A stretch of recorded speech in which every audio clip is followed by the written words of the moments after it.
Mes chers nouveaux abonnés, mes chers abonnés, mesdames, messieurs, peuple congolais, chers membres de la diaspora, je vous informe que j'ai une bonne nouvelle à vous annoncer. Celle-ci va certainement ouvrir des perspectives nouvelles de lutte, tant au niveau citoyen ou civil que politique et militaire, relative aux enjeux du despote idiot Denis Sassou Nguesso dégage. Par ailleurs, vous le savez que dans toute organisation, qu'elle soit État, entreprise ou association, lorsqu'il y a un dysfonctionnement, c'est celui qui a la tête qui en est responsable. C'est pour cela qu'on dit souvent que le poisson pourrit toujours par la tête. Et si vous laissez un idiot à la tête de votre pays, la suite est logique. Denis Sassou Nguesso est un cas d'école. Par ailleurs, allons-nous individuellement et collectivement, tant au niveau citoyen, politique et militaire, accepter qu'un peuple d'idiots produit naturellement et ou accidentellement des dirigeants et ou des despotes idiots? Certainement pas. Alors, quelle est cette bonne nouvelle? Ça y est, c'est fait. C'est désormais officiel. Le despote Denis Sassou Nguesso est traité d'idiot. Il est désormais traité d'idiot sur l'ensemble du continent et par translation à l'échelle planétaire. La nouvelle est tombée. Le despote Denis Sassou Nguesso est officiellement traité d'idiot. Il devient l'empereur du dieu. C'est le fruit de plus de 20 ans d'esprit d'abnégation, de ténacité, de résistance, d'éducation citoyenne, d'intellectualité et d'opinion politique des Congolais libres du nord au sud et de l'est à l'ouest, c'est-à-dire la matière grise, et notamment les anthropologues, ethnologues, neuroscientifiques, psychanalystes, psychologues, psychiatres, sociologues, juristes, historiens, politologues et philosophes congolais du nord au sud, de l'est à l'ouest et au centre, et dans la diaspora, qui ont toujours œuvré à alerter et vulgariser d'ailleurs la personnalité profonde d'idiotie du despote. Dans le cas du Congo, disais-je, nous avons l'homme que la France a choisi de nous imposer pour maintenir sa domination sur le Congo, qui est Denis Sassou Nguesso, pour des raisons simples. C'est que Sassou, d'abord, c'est quelqu'un qui n'est pas intelligent. C'est pas, quand je parle de l'intelligence, ce n'est pas des petits calculs machiavéliques, diaboliques, consulter les féticheurs, ou je ne sais pas quoi, non. Je parle d'intelligence dans le sens où être conscient du bien ou du mal. Quand vous êtes conscient du bien ou du mal, c'est que vous avez ce qu'on appelle le discernement. Donc vous êtes comme un humain, vous n'êtes un animal, vous êtes donc quelqu'un d'intelligent. Parce qu'il y a ce qu'on appelle la dissonance cognitive, pour ceux qui ont l'habitude de s'instruire, il n'y a pas besoin d'être scientifique pour savoir. Je pense que Sassou Nguesso, de mon point de vue, n'est pas quelqu'un d'intelligent. Parce qu'il y a eu quand même pas mal de chefs d'État africains de son époque qui ont passé des accords justement secrets avec la France pour être acceptés comme amis de la France, c'est-à-dire entrer dans le le cercle restreint des hommes de Foka et de la France-Afrique avaient signé des accords secrets qui donnaient à la France, d'une manière cachée, la possession directe de nos pays. Et au Congo, ben, c'est Sassou Nguesso qui a été donc, conseiller à Foka, je pense plus précisément par les Corses, parce qu'il a des liens avec les Corses qui ont vécu au Congo de la coloniale, comme les Philippe Tchadi et tout ça. Ce sont eux qui, par les réseaux ELF, ont présenté Sassou. Bon, on peut aussi dire que depuis qu'il a fait l'école d'Alger, il a dû être approché par les services secrets français. Donc Sassou Nguesso a été choisi parce qu'on détecte les moins bons, si vous voulez. Hein. La stratégie des Blancs, c'était de détecter, plus précisément des Français, c'était de détecter les moins intelligents, les gens capables de vendre leurs frères, les gens capables d'accepter que leur pays devienne l'objet de pillage. Et ces gens-là, une fois qu'on les a détectés, on en fait des amis de la France et on signe avec eux des accords secrets, leur garantissant la longévité au pouvoir, leur garantissant la corruption. C'est pour ça que j'ai toujours dit, M. Denis Sassou Nguesso, j'appelle moi toujours vieux dictateur, sanguinaire et corrompu. Ce n'est pas pour rien que je le dis. Ça l'énerve souvent parce que j'ai des retours, parce qu'en fait, il se reconnaît là-dedans.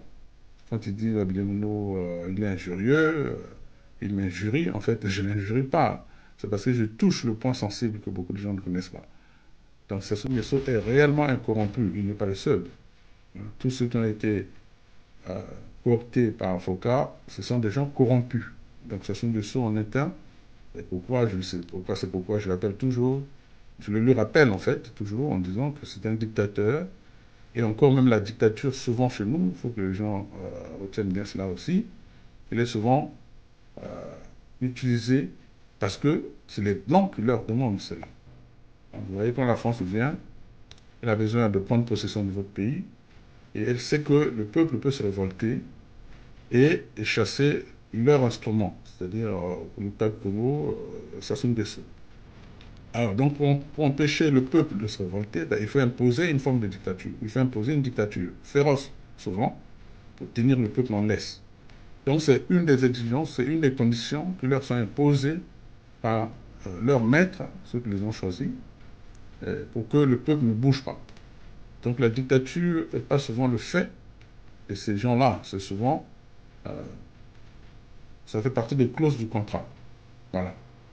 Alors, donc, Sassou Nguesso, que j'appelle dictateur parce qu'il l'est, comme tous les autres, que je dis sanguinaire parce que lui, il aime le sang, les Congolais le savent, et parce qu'en dehors du côté occidental qu'il a adopté, le blanc qu'il a adopté, il a aussi le côté diabolique, il aime les pratiques fétichistes, il aime, et lui, son totem fonctionne avec le sang. Lui et ses adeptes, hein, les Jean-Dominique, enfin, tous ceux que lui est venu s'imposer aujourd'hui, les Denis Christelle, Sassou Nguesso, enfin, tout son clan, toute sa clique, ils sont dans la même lignée, dans la même démarche. Donc, quand je dis Denis Sassou Nguesso, le vieux dictateur sanguinaire et corrompu, ce n'est pas une insulte, c'est une réalité, je ne fais que toucher du doigt la réalité. Et c'est là où ça fait mal. C'est pourquoi Sassou m'en veut, traite de quelqu'un d'injurieux, je n'ai jamais traité d'autre chose que de cela, c'était vrai, je n'ai jamais insulté Sassou d'autre chose que de dire que c'est un dictateur, ça ne l'est corrompu, tout le monde le sait, et il n'est pas le seul. On peut être idiot partiel ou total. Oui, effectivement, mais je rappelle quand même que vous parlez d'un président de la République. Italio. Italio. Non, il n'est pas complice, il est idiot. Hein? Je suis désolé. Mais là, vous parlez d'un président de la République, non? L'idiotie, ce n'est pas un jeu. Oui, je sais, mais je dis vous parlez d'un président de la République quand même. C'est une maladie, l'idiotie. Mais là, vous parlez quand même d'un président de la République. Parce que l'idiotie, c'est quelqu'un qui n'a aucune attention sur le mal qui lui arrive. Les enfants naissent comme ça. On peut être idiot partiel ou total. Oui, effectivement, mais je rappelle quand même que vous parlez d'un président de la République. Italio.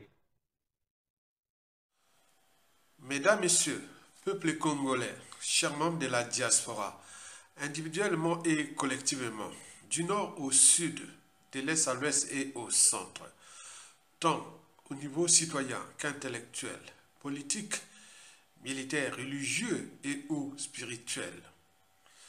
Je vous informe qu'être citoyen, c'est d'être informé. Et pourquoi? C'est parce que l'ignorance est la pire des souffrances. Le savoir et les connaissances et voir la transmission vous libèrent. Pour info, nous avions reçu cette info. Mesdames, Messieurs, le dictateur Denis Sassou Nguesso parle de valeurs. Mais quelle valeur parle-t-il?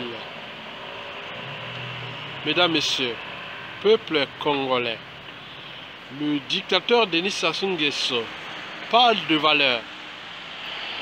Mais quelle valeur parle-t-il? Les valeurs d'un idiot ou du plus idiot des présidents autoproclamés africains. Eh bien oui, le plus idiot des chefs d'État dictateurs africains parle de valeurs. Oui, il en a parlé en 2018, des valeurs. La question philosophique que se pose tout le monde, tous les Congolais, et puis des valeurs de liberté, de dignité, de justice, et voire du but même de la condition humaine et existentielle, sont celles représentées par le dictateur Denis Sassou Nguesso, le plus idiot des dictateurs autoproclamés africains, le plus idiot des dictateurs agonisants. Eh bien oui. Mesdames, Messieurs, peuple congolais, se faire traiter d'idiot par un imbécile n'a pas grande valeur, car l'idiot n'a qu'une vision d'imbécile. Eh bien oui. Dans la vie, il vaut mieux être traité de con que d'imbécile. Et pourquoi? Parce que l'imbécile, c'est celui ou celle qui, à tort ou à raison, ne change jamais d'avis. Oui, il vaut mieux être traité de con que d'imbécile. Parce qu'un con peut à tout instant changer d'avis en fonction de la raison, de sa conscience et des valeurs qu'il représente. Oui, les valeurs de son éducation, de sa société et de sa civilisation. Vous savez que le conographe étudie la conographie. La conographie est la répartition géographique des cons dans le monde. Vous savez que dans toute race et couche sociale confondue, du clochard au milliardaire, la proportion des cons est la même. Bien entendu, qu'on est toujours con de soi-même ou de quelqu'un d'autre. Le pire des cas est d'éviter d'être traité ou être imbécile. Alors, se faire traiter d'idiot par un imbécile comme Sassou Nguesso n'a pas de valeur, car l'idiot n'a qu'une vision d'imbécile, c'est-à-dire la vision de celui qui a tort ou a raison ne changera jamais d'avis. Et c'est ça l'impatience, à la différence de la conscience. Mesdames, Messieurs, je vous remercie.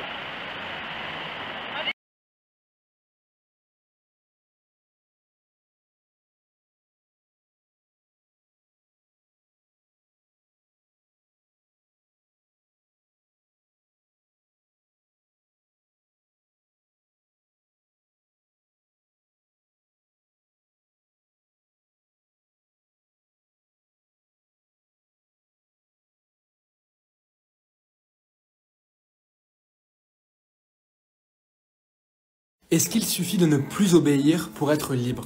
C'est la question que se pose Étienne de la Boétie dans le discours sur la servitude volontaire. Si tu ne connais pas ce texte, il a été écrit par un jeune homme de 18 ans en 1548. Et pourtant, il est toujours d'actualité parce qu'il questionne les mécanismes de la soumission et la légitimité du pouvoir. Je t'explique l'idée principale en 2-3 minutes. Dès la première page, la Boétie expose son projet. Je voudrais seulement comprendre comment il se peut que tant d'hommes, tant de nations, supportent quelquefois un tyran seul qui n'a de puissance que celle qu'il lui donne. Là déjà, il y a deux choses. Les hommes se disent contraints d'obéir à l'autorité, mais ils pourraient numériquement la renverser. Donc ce n'est pas comme ça que fonctionne le pouvoir. Un tyran n'a de puissance que celle qu'on lui donne. Donc dès le départ, c'est une clarification importante. La domination n'est pas quelque chose que l'on subit passivement, sinon il suffirait de la contester. La domination, c'est quelque chose qu'on participe activement à produire. C'est la servitude volontaire. Le sujet participe à la domination qu'il subit. Reste à savoir pourquoi. Pourquoi est-ce que l'on préfère se soumettre plutôt que d'assumer notre liberté? Étienne de la Boétie donne 3 explications. La première raison de la servitude volontaire, c'est l'habitude. Par la tromperie ou la violence d'un tyran, mais aussi la lâcheté et la médiocrité de certaines personnes, la tyrannie s'installe. Mais ensuite, c'est l'habitude d'obéir qui fait que la tyrannie reste. Ceux qui vivent depuis longtemps ou naissent dans une tyrannie ne savent plus ce qu'est la liberté, donc ils ne peuvent plus la désirer. N'ayant pas même vu l'ombre de la liberté et n'en ayant pas entendu parler, ils ne ressentent pas le malheur d'être esclaves. La deuxième raison qui fait que l'on accepte la tyrannie, c'est que le tyran distrait le peuple et le rend bête. La Boétie écrit « Tous ces peuples se laissent promptement allécher à la servitude pour la moindre douceur qu'on leur fait goûter. Les jeux, les farces, les spectacles et autres drogues de cette espèce étaient pour les peuples anciens les appâts de la servitude, le prix de leur liberté ravie, les outils de la tyrannie. » Ça me semble terriblement d'actualité. Et la troisième raison pour laquelle on se laisse soumettre, c'est que les tyrans usent d'artifices pour paraître plus intelligents, plus importants et donc plus légitimes à avoir le pouvoir. Et ça aussi, c'est très d'actualité. Donc Étienne de la Boétie ne nous accuse pas de nous laisser tyranniser et de ne pas vouloir être libre, non. Il nous invite plutôt à prendre conscience de la vraie nature du pouvoir pour s'en débarrasser. Parce qu'aucune tyrannie ne peut durer sans qu'à un moment ou un autre, on y participe. Non seulement en obéissant, mais aussi en faisant obéir les autres, en participant alors soi-même à la tyrannie. Et la fin du texte insiste beaucoup là-dessus. Pour Étienne de la Boétie, il existe des relais, des serviteurs du pouvoir qui l'aident parce que le pouvoir leur profite. Parce qu'ils préfèrent leurs petits intérêts personnels que l'émancipation collective. Mais alors qui sont ces serviteurs de la tyrannie? Alors certains le sont plus que d'autres, mais on l'est tous un peu parfois en réalité. Toutes les fois où on défend nos intérêts aux dépens des autres, où on ne respecte pas leur liberté, où on donne des ordres. Toutes ces fois, on entretient une tyrannie dont on est aussi la victime. Et c'est pas vraiment notre faute, car on est tellement habitué à la tyrannie qu'on finit par y participer. Mais il faut s'interroger, je me plains de l'injustice, mais quand est-ce que moi aussi j'y participe? Il y a donc une responsabilité collective, non pas de combattre la tyrannie, mais juste d'arrêter de la soutenir en refusant d'obéir et de faire obéir. Finalement, Étienne de la Boétie propose un programme moins ambitieux, mais très enthousiasmant contre la tyrannie. Ne pas cautionner la tyrannie et encore moins y participer. Et retrouver le désir de la liberté, notamment en s'éduquant. D'ailleurs, à la toute fin du texte, Étienne de la Boétie écrit « Apprenons donc, apprenons à bien faire, levons les yeux vers le ciel pour notre bonheur ou pour l'amour de la vertu. » Comme d'habitude, le texte est dispo en PDF sur mon profil TikTok, donc pensez à vous abonner et surtout à repartager la vidéo, c'est super important. Et puis dites-moi en commentaire, d'après vous,